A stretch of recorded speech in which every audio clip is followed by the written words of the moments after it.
So we all know that the guitar has long been a powerful symbol of rock and roll, right? And rock music has certainly had its twists and turns along the way. But today I want to talk to you about one thing in particular that has always been an essential part of rocking out on the guitar. And that is power chords. So grab your guitar, dial in some distortion, and crank that amp up to 11. Because today we're taking a deep dive into the world of power chords. Why? You know why. Because you're a guitar player, and this is GuitarAmado.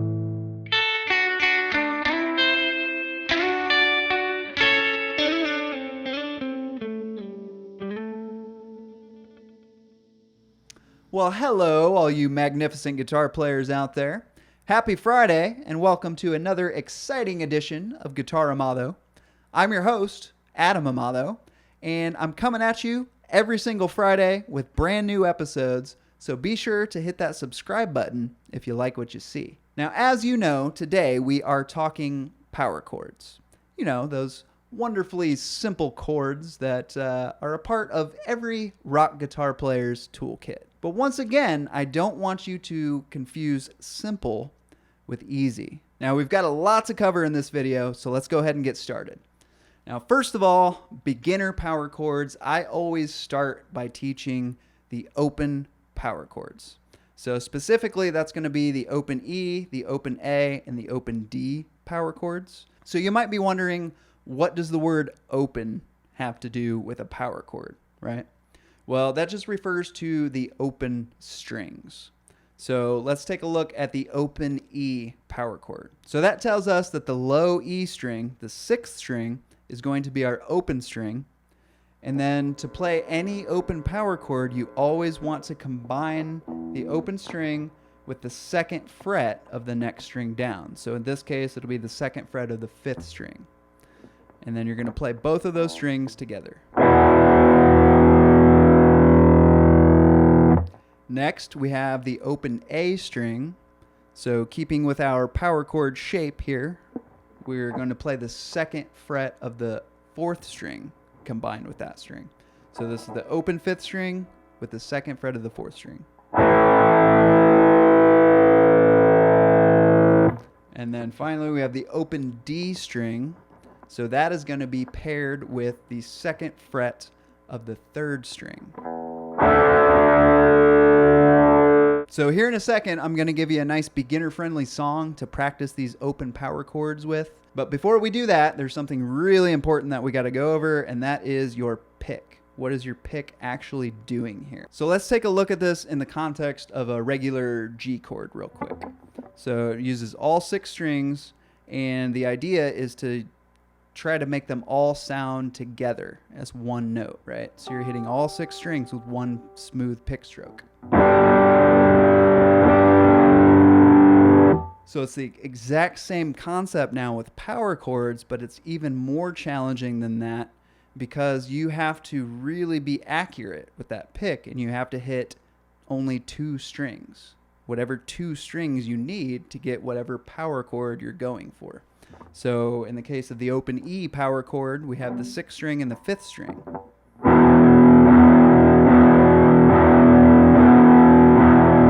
So you can see the motion in my pick now is coming a lot more from my wrist.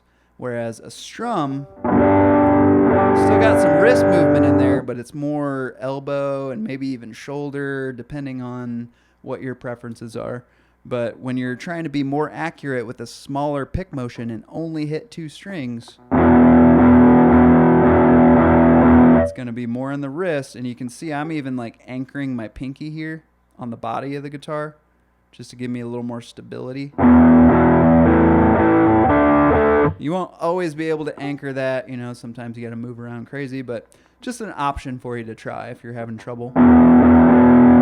So I cannot stress that enough, especially if you're a beginner. Just take the time. I know it's painful.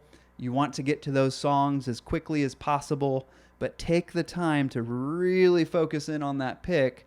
Because once you dial in that accuracy and that feels super comfortable and automatic for you to hit two strings as if they were one, all the rest of your power chord work is going to be so much easier moving forward, and you won't have to go back and fix those nasty mistakes later on.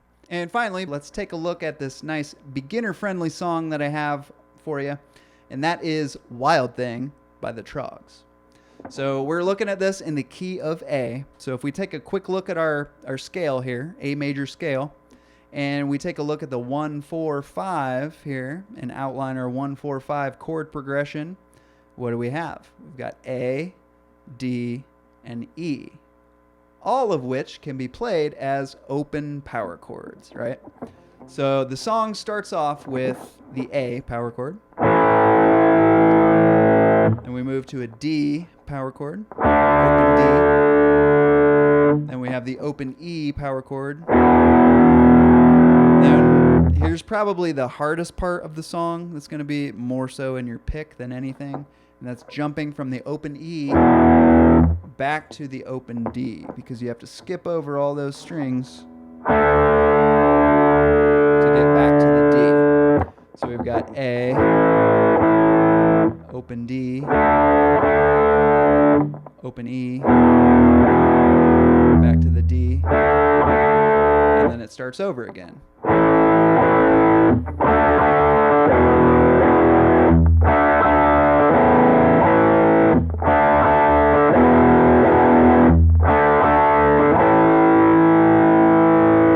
And once again, be sure to pay extra attention to that pick and make sure you're hitting the right strings. All right, so moving on to the intermediate section here, we're going to take a look at another very common power chord shape, and that looks like this.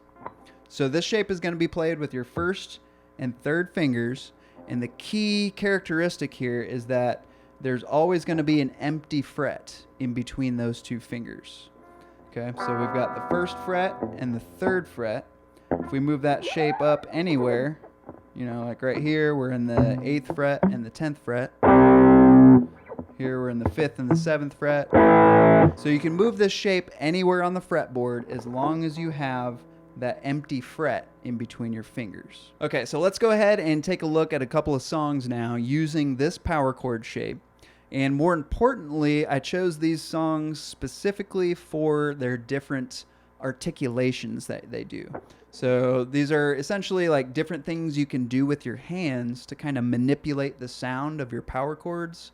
And it just really gives you more options for creativity and helps you dial in that ear training to tell you when you need to make certain adjustments to get the sound that you're looking for. So first off, we're going to start with everybody's favorite, Smoke on the Water, right?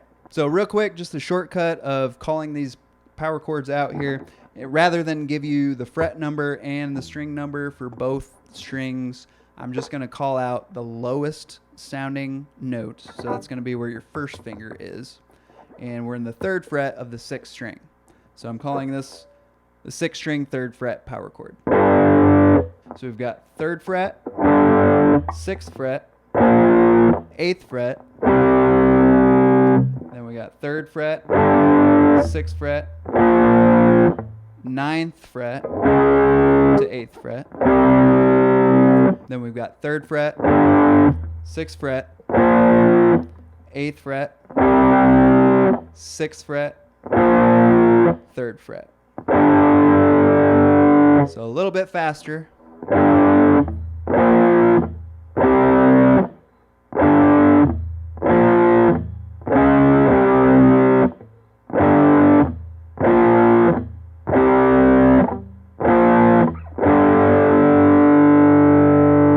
So here we go.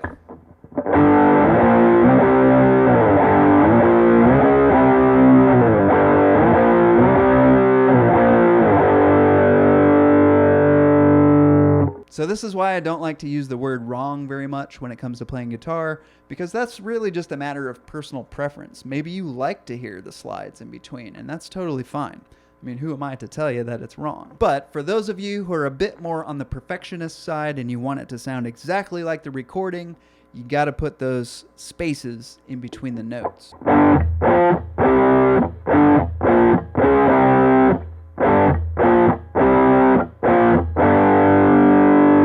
So how am I getting those little spaces in between the notes then? Well, I'm using the palm of my picking hand to stop the vibration of the string. So really, I'm playing, I'm kind of picking up here, but my palm is kind of down here right in front of the bridge. So it can't be behind it, otherwise it's not doing anything. But just right in front of it, it's going to stop those strings. And then the further up you go with your hand, you get even more of a muted sound. So for this, when I'm trying to completely stop the sound, I'm going to be pretty much setting my hand right down in between my pickups. See, right there in the middle. So after every pick stroke,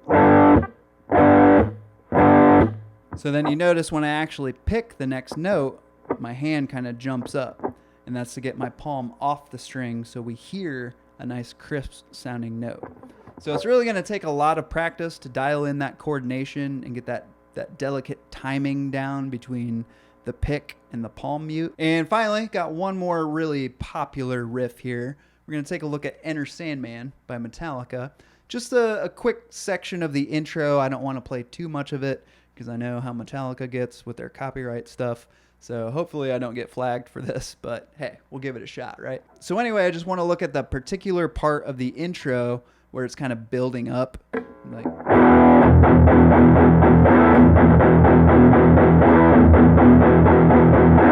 so the basic idea here now is kind of going back to that palm muting scenario we had for Smoke on the Water, but now you're actually laying your palm down while you're playing the string. So we're muting the string with the palm while plucking those two strings for the power chord. So this is just an open E power chord, by the way.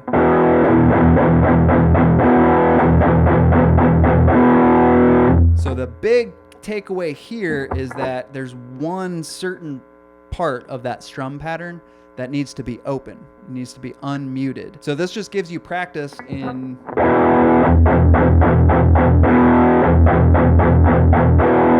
moving back and forth from a muted sound to an unmuted sound. And that's really crucial, especially in more modern rock type stuff.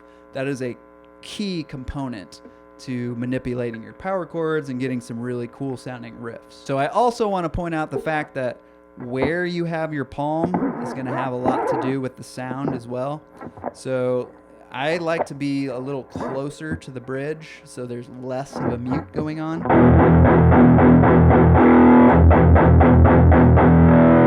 But it actually changes from day to day too. It really depends on what mood I'm in. I might scoot up a little bit and get even more of a mute. But just keep in mind, if you go up too far, you're going to really mess up the sound of your chord. And it's not going to really sound that good. So you still want to find that sweet spot to where you still get a little low end. So if I move back a little bit more towards the bridge, there we go. That's where I like to hear it. But usually you're going to use that low end sound coming from your amp to judge where to move your palm.